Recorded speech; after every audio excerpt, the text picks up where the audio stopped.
Guys have practiced really hard yesterday. They practiced well. I've been impressed by the way the defensive staff has received Greg Robinson. They're really working well together, and that doesn't surprise me because of his knowledge of our staff and our team, but also because he's worked with Dwayne Akina before. So they're on the same page, and tying the back end and the linebackers together is so critical, and those two have done that. And also major work for Greg at Syracuse. So the offensive staff has some familiarity with him too.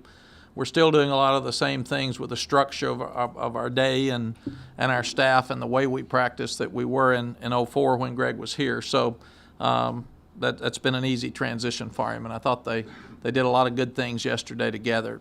Playing against a really good offense in Ole Miss on Saturday. Scott's really fast. Moncrief's one of the best receivers we'll see all year. They got 4 seniors in the offensive line, and Bo Wallace is much more into this offense and much more confident right now than he was this time last year. So the defense will have trouble because they're seeing an experienced offense that knows how to move the ball. So not saying we're there yet, but excited about the first day out on the field with Greg being in charge. David Ash is still being evaluated. So we will know more about this afternoon. They'll try to get him to do some more things, but we probably won't know about David's status until game time, whether he can actually play or not. Questions? What specifically is David? His shoulder and his head? That's yes. About as specific we can get? That's about as specific as we can get, Ed. Is it one of those two things that's causing him the most trouble right now? Yes. The shoulder? Yes. Yes. I can't say that stuff. Would you play him if he didn't practice at all? I don't know. What we would do is if the doctors tell us that he can play, then what we would do is evaluate where we thought he was as far as ready to play. And that would be, Major would weigh heavily in that decision, obviously. But Case had a good day yesterday. You go back and study Case. We've gone back and looked at every play he's played since he's been here, and he came in at Kansas last year, and I think he was 6 for 8 and completed 75% of his passes and scored and won the game. You go back to A&M, he didn't have a touchdown pass, but he didn't have a turnover, and he managed that game really well. The game against Baylor 2 years ago, he ran up and down the field over 300 yards passing, but had the 3 turnovers, 4 touchdown passes, I think, and you go back to Kansas State last year, same thing. We moved the ball really well, but we had the 2 turnovers for a touchdown. So we just got to protect the ball, and Tyrone practiced well yesterday. Obviously, if he's in the game, we'll just have to be simpler. Would Tyrone be the backup, or would Jalen? Are you still trying to protect his red shirt? No, Tyrone would be the backup. Is Jalen not taking any snaps? He's taken a few, but he would not be the guy to go in. He would be the third-team quarterback if David doesn't play. And DeJay's condition, any more information there? No, he's out. You don't know how extended that would be. No. Is Ole Miss better than BYU? I don't know. They're real good. Both these teams are real good. BYU's better than they showed in the opener. I thought they outplayed Virginia, just didn't win, and their quarterback played so well against us. Ole Miss looks really good, much improved off of last year's team. They're much faster on defense. And I think they're coming in with much more confidence. Last year we came in with a confidence, and we had a tough hit in our confidence last Saturday, and they're 2-0 and coming in thinking they're one of the best teams in the SEC. So that'll be something we have to do is match their confidence on Saturday night. Mack, a common phrase we've heard from some of your guys this week is this is a player-led team. Is that something that you've encouraged, or is that kind of come about after Danny's gone? Or? No, we started encouraging that last year because we knew we had an older team. We'd have more seniors, and we talked to them about creating discipline within because we're not out with them all the time. We're not in the dorm with them. And that's something that these guys have talked about, and it was something they were very disappointed in on Saturday night, that they felt like we played well really until we roughed the punter, and after that we got our head down. We didn't play as well. We had some good moments in the rest of the game, but didn't play as well the rest of the game, and you can't do that. You're going to have some tough moments, and you got to pick your head back up and play with confidence. And they've talked about that a lot this week. What conversations have you had with Larry Porter about the allegations against him? When we got the call last week, I brought Larry in and talked to him about it and asked him, and obviously you've seen his quote. He absolutely denies it, and then we took him to compliance, and they interviewed him, which is what we do with any question marks from outside, and then he met with our administration. So from my standpoint, that's done, and anything in the future would be between him and Oklahoma State. It's not a Texas issue. Mac, what have you noticed during practice that Greg's doing differently than Manny was? I'm not going to talk about Manny. What Greg did when he was here before and what I saw yesterday was he's so passionate, and he just demands that everybody sprints every play, and he sprints with them, and he really does a good job of teaching the guys to strip the ball, and he's so fundamentally sound that his first official thought is we have to tackle better, and we all know that, and he worked more about effort and tackling yesterday than anything else. So I think he won't be able to get schemes changed much by the weekend. What he can do is hopefully we'll tackle better, and everybody will chase the ball. You mentioned he's working well with the staff. How's the relationship with the players so far? I think it's good. You know, they don't know him. I mean, they know of him, but they don't know him. And I think after yesterday, it opened their eyes a little bit that how hard he coaches and how tough and aggressive and passionate he is. And so there were a few comments leaving the field about, "Whoo, this guy gets after it." So I think that's good. But they responded really well, and that's the only thing you can tell. They worked really hard, and they did what he asked them to do. They want to be good. They were disappointed Saturday night, so they get it. They're not stupid kids. Are you using all the terminology that was in place or any of it? No, we're using what's in place, and again, Greg was using it some because he was doing scouting reports for us, and you can't do scouting reports without using our terminology. So he's not as far behind as it would seem, and again, he's never called defenses with this terminology. So I'm sure it'll limit him some on Saturday night. We're not expecting to have a magic wand and get everything fixed Saturday night. I mean, that'd be foolish for me to sit here and say that. Mac, a lot of talk locally, nationally. I mean, do you feel any more pressure going into this game? I know every game's pressure packed for you, but do you feel more after what happened last week? I really don't. I'm disappointed. But what I have to do and what our staff and team does that everybody should understand, we go back to work. I mean, you totally go back to work. This isn't the first time I've had things said about me, and won't be the last. I mean, it's the only way you can change the way things are outside's win. And my total thought has been on beating Ole Miss. And coaches, we've been over here early and stayed really late like we always do, and everybody understands you don't turn on a computer, you don't turn on TV, and you don't read a newspaper after a loss at Texas or a close win. I mean, those are things you learn. I learned that 16 years ago, so I didn't have to be told this week that people would be upset. You talk about that climate, but now that you have an older team, have you noticed, I mean, just in that first practice, that they're not shrinking from the moment, but maybe? No, they had an aggressive practice yesterday. They went right back to work. This is a prideful bunch that didn't like what they put on the field last week. Coach is the same. Everybody's gone right back to work and trying to make sure that we improve and doesn't happen again. The goal of this team was to win the conference championship, and that doesn't start till next weekend. So we need to get back on track and get ready for Kansas State when they come in here. And it would sure help us to beat Ole Miss this weekend to get ready for Kansas State.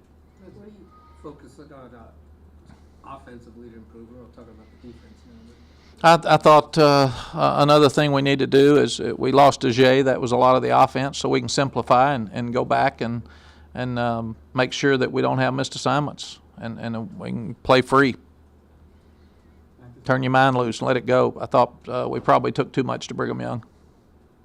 This might be a broad question, but do you feel like you're different as a coach than you were 5 years ago, 10 years ago? Have you changed at all? I think that's a little too heavy. I'd have to get a while to sit down and talk. I'd hope that I grow every day would be the answer I would give you, but I know I'm handling all this better than I did 5 years ago. I know that. I'm not worried about you all. I'm worried about our team. Mac, this specific, but any lineup changes you guys sense coming with Greg coming in as far as personnel? Well, he's seen one practice, so. No, what we will do is we always work through the week and see who has improved and who has not. Some thoughts coming out of last week. Obviously, most of it is we were more disappointed in some of the guys that were backing up that we were trying to play as much as some of the starters than we were the starters. So the question will be, how do we substitute differently than what we thought? And Greg will have some input there. and we'll decide that tomorrow after today's practice. Coach, where will Greg be? Will he be on the sidelines or upstairs? Greg's always been on the sideline. I haven't talked to him, but I mean, we've been busy. It hadn't been a lot of sit around conversation. We haven't gotten to Saturday yet. We're still working on Wednesday's practice. Mack, DeLon said that you're fine as far as he's concerned, and then you'll know when you should stop coaching. Do you agree with that? The first part or the second part? I do. I do. I'm loving coaching. I'm passionate about getting us back where we want to be. We had a step back last Saturday, and I'm gonna work my tail off to make sure that I can get us fixed. And I see a lot of good things moving forward, and I'm not backing off of anything I said before. I'm still exactly where I was, and I got the two best bosses in the world. They get it. They understand. I have great conversations with them. I mean, it's not like I don't tell my boss that when I think we played poorly. I mean, it's kind of obvious Saturday night, but they've put me in a position to run it, and they want me to do it, and I'm responsible for it, and that's what I got to do. And DeLaw's been around a long time. I don't have knee-jerk bosses, so they get it. Coach, you feel you got off to a better start offensively on Saturday? You know, we really didn't, because I think we were 3 and out the first 3 times, and then had a deep pass for a touchdown to Mike Davis, and we're in great shape on the first one. We go the wrong way and get a guy hurt. I mean, that's so. I think things were in place too, Anthony. We just didn't do it. So hopefully that's something we can do this weekend. You know, the guys, if Case is the starter, the guys trust Case. He's a 4-year senior. He's been around a long time, and it's not like we'd be starting a guy that's never been out there. So there won't be panic if David's not ready to go. They'll be excited about Case. How will you try to play Tyrone if Case has to start? Will you try to get him in? Bob, we hadn't gotten that far yet, really and truly. We've been working with Greg so much to get that side fixed, and you have a few changes in the kicking game because of that. So what we're actually doing is Major and I'll have that conversation with Darryl White tomorrow and see where we go. And part of it will depend on how we're doing as well. But we would not hesitate to play him on Saturday if we need to. Is the offense limited in some of the throws Case can make versus what David can make? I don't think so. I really don't. Case has made some really good throws. He had a deep ball to Mike Davis to beat Kansas. So, I mean, he can. I think that's overblown. David's got a stronger arm, but, I mean, Case is strong enough. Coach, do you think this offensive line is close?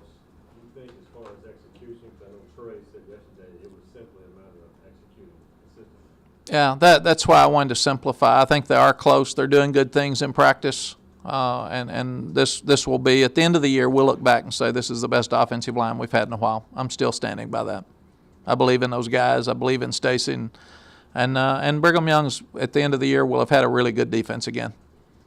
They held Virginia to 223 yards, so they're a good defense. And we'll look back on the Brigham Young game, and I'll bet you we think they're good when the season's over.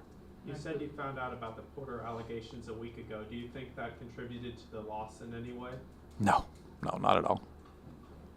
Mack, Not at all. Brooks' package, I know he missed a lot of practice for the hamstring. What do you think he'd be capable of doing? I don't know. Watching him yesterday, I was pleasantly surprised. I sat in the quarterback meetings yesterday and listened to him, and he knows what to do. He had good answers when Major would ask him, and I watched him yesterday, and I thought he did a good job. He's much more aggressive right now because he's well. And I was worried about him some because he really, when he hurt his hamstring, he obviously didn't have a burst, and he just wasn't as aggressive across the board. He couldn't step and throw, and he's out of that now, and he's looking more like he did at the end of spring. And if David can't play, would you almost like Tyrone to play some no matter what? We hadn't gotten that far, really. I don't want to answer without discussion with the staff. Off the top of your head, you hadn't know how many plays Harrison played the other night. Who? Desmond? I think it's 28. 28. It's 26, 28, it's something like that, but don't hold me exactly to it. I look at all the plays and how many they played, but that seems like a month ago. His condition getting better where you feel like he can... Yeah, Stacy was really on him hard yesterday again in practice because he had a mistake or two in the game out at Brigham Young, and he's just got to pick it up. We're getting down to where we need him to step up and move forward here. We're not in preseason anymore. Mack, there's definitely perception that Ole Miss is a school that's on the rise. What do you think of the job that Hugh Freeze has done there in his first year? He's done a great job. I mean, he ended up, I can't remember what they did after our game, but they started kind of slow, finished very strong, had the best recruiting year in the country, and now they've got a great start. So it's a great timing for us to bring a really good SEC team in here and challenge us before we get started in conference play, and I'm excited about the challenge. I think one of the Aggie players tweeted over the weekend that A&M is the University of Texas, meaning the state. Just wonder what your reaction to that is. My meaning is, for as long as we've had a university, the University of Texas is the University of Texas in this state, and that's not going to change, regardless of what some kid tweets. Time for the Aggies on KI, Coach? No, I'll be watching Ole Miss. This day obviously is meaningful, and I know last week you dedicated the game to the military, and since 9/11, you've been all over, you've been overseas. How do you reflect on this day from now to then, Coach? I think it's a date that we will all remember for the rest of our lives, and our kids and our grandkids will ask us about.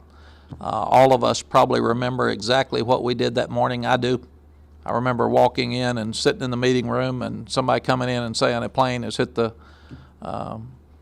Twin Towers, and then they came right back, and I thought, oh, how awful, for somebody to crash a plane and not thinking anything about this. And then all of a sudden we've got another one, and then all of a sudden our president's being talked about and we can't find him. And the part that we had to do immediately was, with the president's daughter going to school here, is make sure all of our players were safe, because we didn't know if the attacks would be on Austin. And so we had to get with them immediately, and then Chris Sims and some of the other kids had parents that worked in New York, so we tried to find them immediately and make sure they were okay. So it was a very difficult day for everybody in America, and everybody's got their own stories that they will tell. I think I love President Bush, and he's a dear friend. But I think what we know is it's changed a whole lot of things in our country for the rest of our lives. And your thoughts and prayers go out to the people that lost their lives at that time, because that's, I can't imagine how those families feel today as they go back. It's like the bonfire tragedy at A&M. Every time around Thanksgiving, the families that lost those kids have to feel that. But I think it changes our country forever. It's one of those dates that when it's Pearl Harbor, we go back, and it's a date that changes who we are for the rest of our lives. And I think what's happened to us is we're being aware of it every day. It's not just this date. But terrorism in our world is out there. It's out there every day. It's discussion. And when I went over to Iraq and spent the 10 days, the military guys said, we'll be in war probably the rest of our lives, because there will be terrorists out there. And I think that's all kind of earmarked by 9/11. That started a different war. As Colin Powell said, you don't go back now and even know who you're fighting sometimes. War is different than it used to be, and I think that's just changed our culture. And everybody that tries to get on a commercial airline now knows how different it is from 9/11. So everything's changed, and it's it'll never be the same, I don't think, in our country. I know that when I got those 4 young grandkids, they're going to ask me at some point what happened and what it was like. And I walked through the President Bush Library this summer, and there's a tremendous dedication in there to 9/11, and I'd encourage everybody to go see it, because it's got some of the things from the building that are in there, and it's got a video, and it is really heartwarming if you get a chance to go through that.